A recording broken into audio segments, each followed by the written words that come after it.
let's just do it right now. Let's see if you can do it right now. Okay. Do you know the game I'm talking about? The game is I will give both sides of the argument with consecutive takes.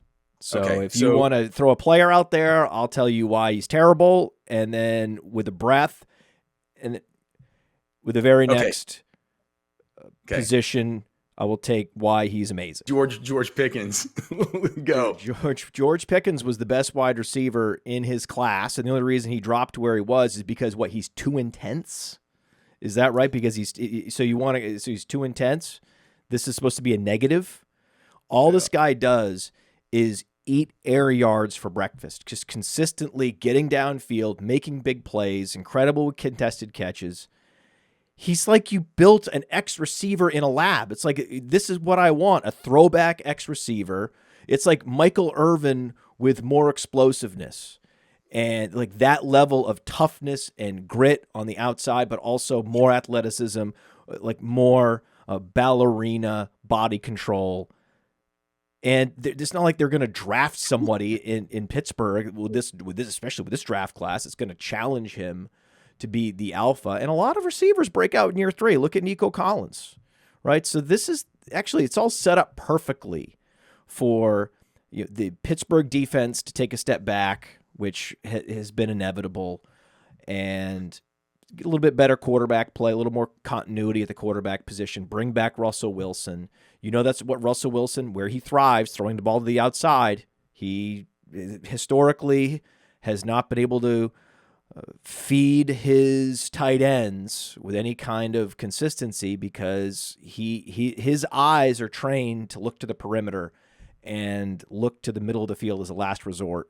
And so it's just a perfect fit. The deep balls for Russell Wilson to the perimeter with George Pickens. I'm expecting a target spike, his efficiency on per air yard. We always know he's near the top of the league. So I think that he's one of my favorite picks in fantasy football, George Pickens this year. Okay. No doubt. How could you not draft him? Wherever he's going on underdog, take him a round earlier. But how could you draft him? I don't really like George Pickens, and I've never understood George Pickens, this whole George Pickens fascination. What have you done? Right? What has he done? Like, I get that he was a great player at age 18 at Georgia. And ever since then, he has been this siren song wide receiver, right? And now, he's on Pittsburgh, right? That's not exactly the place to go to unlock a wide receiver. What, Russell Wilson again? Is that what we're doing? We're doing Russell Wilson again?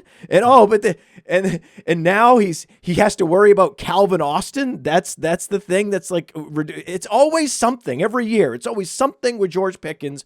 Why he's not commanding the target share that he should. Last year it was, Russ finally started peppering Pat Freiermuth for the first time in his career. He finally figured out how to target the tight end. Why do you think that is? Why do you think that is? It's because George Pickens has a hard time separating. George Pickens, yes, he's very good and very efficient down the field with contested catches. Well, maybe that's because that's all he can do.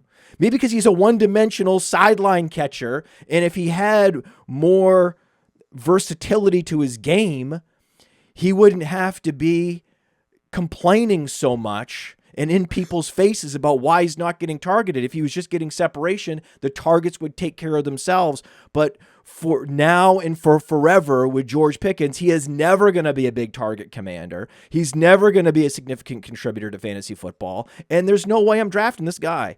Wherever he's going on underdog, wait around and maybe you get him there, or you never get him. Just dude. I mean, you need to add in the sounder here, just the clapping, and it's just good. So it's just so good. Honestly, I mean, that's the thing. I'm like a dog you bring on the radio to do tricks. It's a great trick. Hey, so you had such conviction on both of those. Like, which one of those is your real take, or is like neither your real take? And you're the bottom line is I'm pretty neutral on George Pickens. I'm actually